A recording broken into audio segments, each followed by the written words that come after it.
I didn't want to kill them, but a voice told me, you will not sleep till I reach 100 victims. And if you decide not to do this for me, I'll make it so you're driven insane. I only did what he asked of me. Reach 100 victims, please. Whoa, I only did what he asked of me. In his name, you see. The Decedent is currently streaming on Tubi. It's a found-footage horror movie written and directed by and starring Andrew Bowser. No, our princess is not in another castle. This features, well, Andrew as Duncan, who is not barely breathing like Duncan Sheik, at least not for some of the film. Boy, I'm just not only spoiling things, but making a bunch of sub-references I'm sure nobody watching this review will actually get. If you know who the fuck Duncan Sheik is, no, not in reference to the condom, then I love you guys. You also know obscure shit like I do. And this features Zoe Graham as Bella, not Bella of Edward and Bella fame, not Bella like Nikki and Brie Bella. No, Zoe Graham actually has talent, unlike Nikki and Brie, as far as their chosen line of work. That was just an unnecessary shot for no reason. Zoe Graham actually gives a commanding performance as Bella, who helps run the family funeral home. And her dad is getting hurt, old and tired, and he wants to date and not work with children. Again, more sub-references. In all seriousness, found footage style, this is an indie horror film that really is like an extended VHS. That's V/H/S.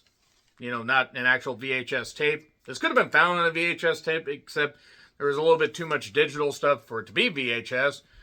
That being said, basically Zoe playing Bella, it's pretty much on her to carry a majority of this movie. Andrew certainly is not a bad actor. I don't want to make that, felt at all. I actually thought he was pretty good as Duncan and played, the guy just trying to fix things up. He installs some cameras in this funeral home, and it's a good thing, too, because we get to see at times 4 cameras, at times 9 cameras.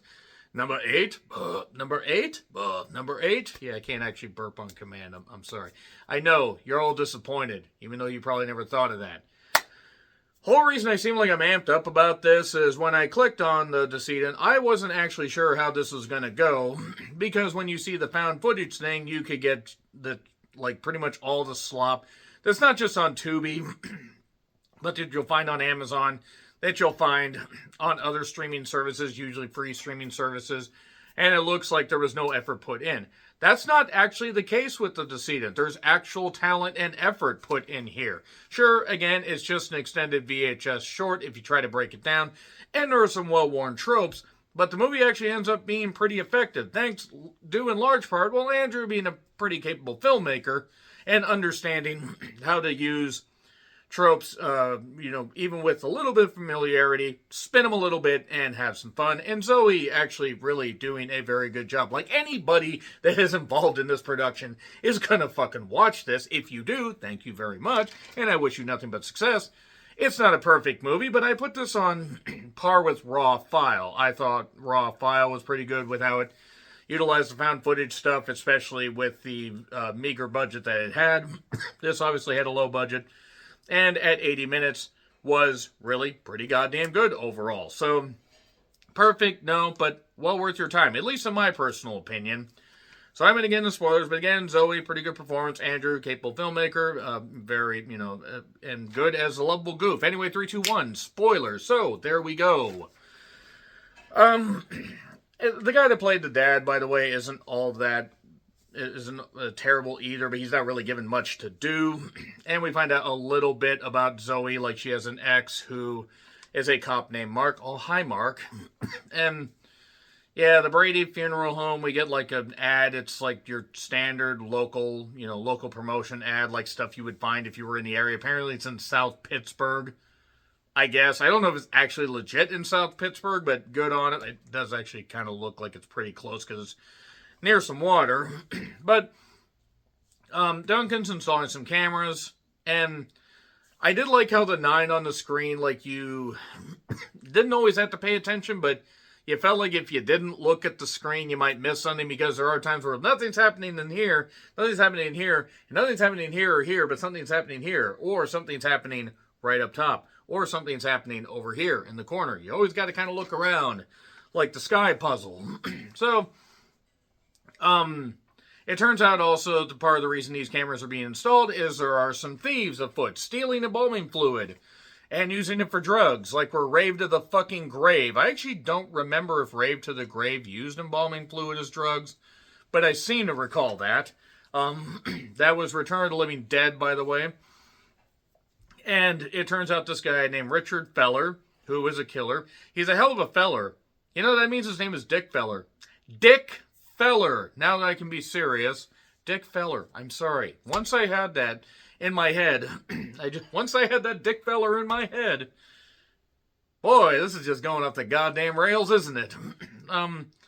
She has a camera on her head. She's describing how he shot himself in the face, and she's got to reconstruct a new face. And the people that sent his effects over, they're like, we want him to look good for his funeral, even though he killed people. But then he has more stuff to be revealed about him. But first, she's got a camera on her head, so we get the found footage thing. We also see her, recording herself, like, you know, as far as like the camera, like on a tripod over there. And it's a small, I think it's actually a legit, you know, like family funeral home, I think. I'm just guessing maybe Andrew knew the people. I mean, I don't know, because it's a nice little cozy funeral home. I don't know if I'd ever want to go there after seeing the fucked up shit in this movie, even though it's just a movie. Or is it? Maybe this funeral home's been cursed all the time. Dun, dun, dun. So, she says, don't forget what you are doing is art. You're giving life to something that no longer has it. That's one way of looking at it. We needed Paul Bearer in this. My Undertaker. Anyway, sorry. Rest in peace, Paul Bearer. The dad's having issues because, you know, this theft stuff is causing him grief. He's getting angsty, flustered. He's forgetting things. He's also older. The mom has died. We don't know how the mom died. I was assuming maybe Richard Feller did, but no, apparently she died of natural causes. The dad wants to go on a date, so he does. And then she reads the note. It was the end-of-life note, shall we say. Can't say the actual word. I don't want YouTube to flag me. But he says, I only did what he asked of me, and something about reaching 100. 100 victims would be pretty difficult, because I don't think any serial killer has actually done that we know about. But we then see some shots of the camera, and we see Mr. Dick Feller wandering around a little bit. Duncan shows back up to fix the lock and has booze. Well, now we know what fueled the movie. I kid, of course. I kid. Let's have some fun. I thought it was Flashpoint and the goddamn stuff. And if you know what Flashpoint is, you probably need to reassess your life choices, because that's some really cheap booze. Duncan is afraid of dead bodies coming back to life, and Zoe, I do have to once again say, does a really good job as Bella here. Like, clearly not necessarily a normal person. I mean, I don't think you can be totally normal and work in a funeral home. I mean, I'm not knocking anybody that happens to be a funeral director that wandered in to watch this, but you gotta be a little fucked up to inspect dead bodies. And while he is looking at, he's looking at the note, we see body moving. And, you know, basically, things aren't exactly kosher, shall we say. I also would have to say that if I had a chance at a woman like Zoe Graham, and I'm not saying her specifically, you fight for a woman like that. Maybe not with what happens later, but her ex calls her. Her ex is a cop and says, okay, we're picking up his body because we found more victims in a bunker. Something's going on here, and we're taking him. Well, they don't get a chance to really do that because, we see things get all fucked up because Duncan gets interested in all this stuff. You know, even though he's not interested in dead bodies, and he reads a note, but he's doing some more research and realizes this goes back to the 1950s. There are various killers, there are legacy killers that are all tied to a particular saint, carved in his name on the skin. And he looks at the number of victims totaled up, and she tells he's up on the screen. Or, on the little thing where you put the letters and stuff like that, like on a marquee, funeral service here. Catering on the body done here. I don't think they actually do that at funeral homes. Not since the laws were changed, so I heard. But as she's doing this number stuff, suddenly he just says something that gets triggered, and she suddenly is, whatever's going on, whatever Dick feller had, now she has. And she's not doing all that well.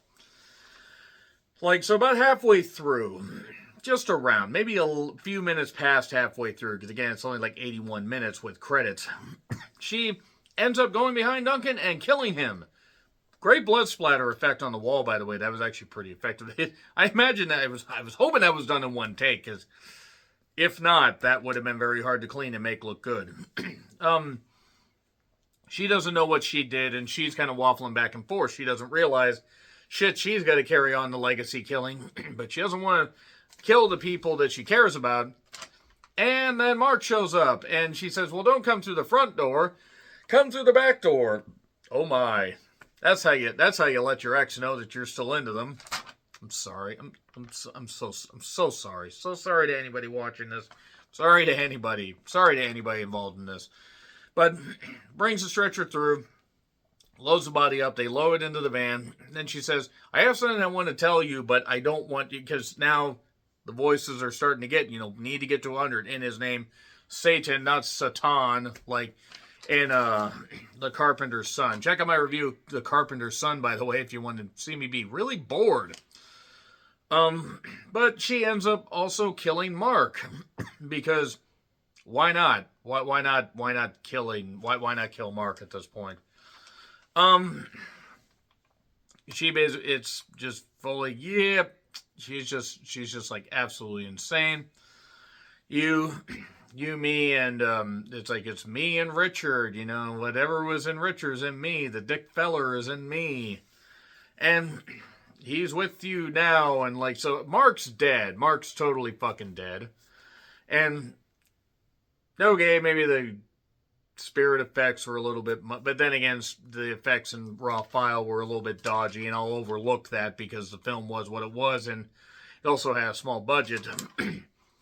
And now she's got on the part of the face that she was going to make for the part where Richard blew his head off, and she's also got the camera attachment thing, or the bands that are basically the bands that were for her mask deal, her her breathing mask thing, so she doesn't breathe in all the chemicals that you need to prep a body. And she's got that on there, and suddenly two new victims show up. Two of the thieves have been stealing stuff, and she plays dumb, saying, "Are you guys here for the safe?" "Oh yeah, we're here for the safe. Take us to the safe." So it's in the basement. So she tells them what the combo is. And they do it. One of them does. And then she has a gun and a fire poker or something. And she just shoots one of them. And then shoots the other. And then goes around and finds one. I think it's called Eric. I think it's called Eric. He's called Eric. And she takes him out. So that's pretty much it. She took care of him. Trying to find a woman. Maybe to not take care of me quite like that. But should call her at some point.